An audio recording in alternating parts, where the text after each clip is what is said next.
Thank you, Mr. Deputy Speaker.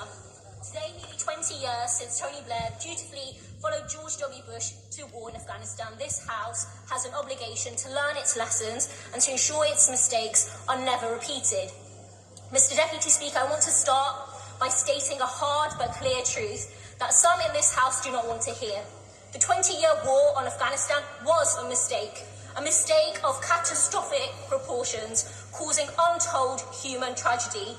240,000 people killed, men, women and children, tens and thousands of innocent Afghan civilians, and 457 British personnel.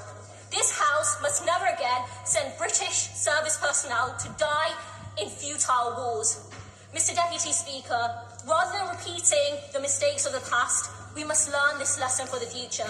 The West cannot build liberal democracies with bombs and bullets.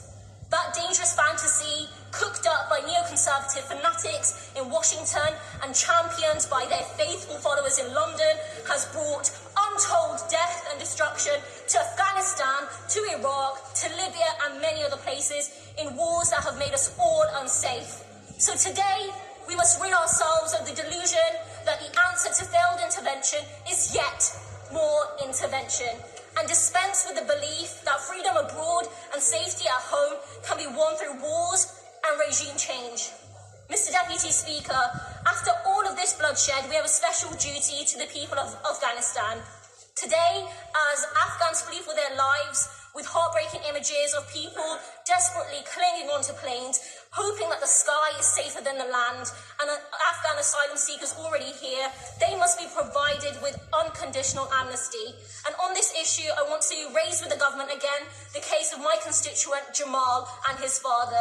Jamal was a translator for the British Army for 6 years, and his father worked as a gardener in a British base. While Jamal made it safely to Coventry, a proud city of sanctuary, his father has been denied relocation and is still in Afghanistan in grave danger. I've written to the Secretary of State, but I haven't received a reply. So today, I urge the government to act immediately and provide safe passage for Jamal's father and all Afghans who are facing that threat from the Taliban.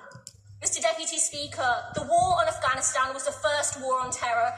I was just 7 years old when British airstrikes hit that country. The now Prime Minister, a few years later, wrote, and I quote, "We are in Afghanistan to teach them the value of democracy."